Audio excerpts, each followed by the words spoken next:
I'm very pleased this evening to talk about a housing initiative that started about 5 years ago, and the name of it is Supportive Housing for Individuals with Mental Illness. It started as a result of a group of individuals who recognized that there was a challenge and an issue in our community to provide safe, affordable housing for individuals with mental illness. So through my role with the Canadian Mental Health Association, I was asked to participate in a roundtable discussion. The objective that was set for this initiative was to provide a coordinated, individualized, and responsive system for safe, affordable housing for individuals who have mental illness. Also along with that would be supports and services. We brought together a group of like-minded individuals, stakeholders more or less, with the organizations that were key and pivotal to making this happen. The partner organizations, New Dawn Enterprises being the community-minded organization that's providing the community development, the housing end of it, the Cape Breton District Health Authority, the Cape Breton Mental Health Foundation, and the Nova Scotia Mental Health Foundation, and as well the Canadian Mental Health Association. The way it works is rather unique. New Dawn Enterprises is the landlord, and they actually hold the asset. They manage and do all the maintenance and repair, more or less. The Cape Breton District Health Authority provides the services and supports, and also has more or less the carte blanche on providing the tenants. So it is a service that is provided to the patients at the mental health services.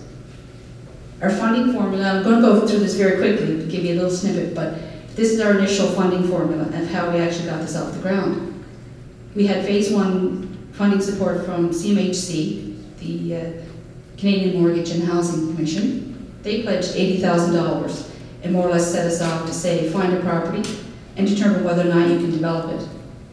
Coupled with that, the Service Canada Homelessness Initiative pledged $550,000, and we identified a property. There was one component that's very important to this, is the furnishings. So the local Foundation for Mental Health Services pledged $100,000 and provide all of the appliances and furnishings. This was our first gift. Isn't she beautiful? Rather shocking. This wasn't quite the state of the property when we acquired it, but at the time we got our funding, it had suffered a few incidents of vandalism. But our architect said it was still a viable property and structurally sound. That's what we turned it into. So we found a formula that actually works. Since then, I'll give you a little before and after photo, but this is the inside. We actually got the apartments down or rebuild new houses, and they are all brand new, more or less condominium style quality. A little before and after. One of the bonus features of this program, our tenants actually on the ground level have the opportunity to select color schemes, do the furnishings and so on, so these are their own homes.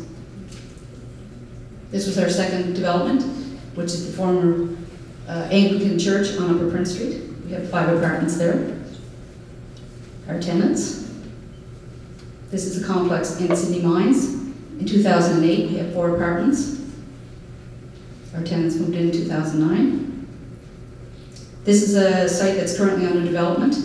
It's the Holy Cross Glebe House, former Holy Cross Glebe House in Glace Bay. We're putting 4 apartments. So this will give you kind of a flavor of how we refurbish apartments. We take it down to the bare bones and put it back on. This is a new structure that's in the north end of Sydney on Fairview Street, and we're putting 2 apartments. The tenants in these last 2 developments are ready to move in next month. So very quickly, the highlights of the program: we're providing high quality homes, we're improving neighborhoods, we're cultivating partnerships, and we're improving lives. Again, I took it this is going to be very quick, but we're very proud to say in the last 5 years that we've attracted $2.1 million in investments. We have 23 apartments, and in the next 5 years, our target is to have another 50 apartments. So that's it in a nutshell. Baby boom.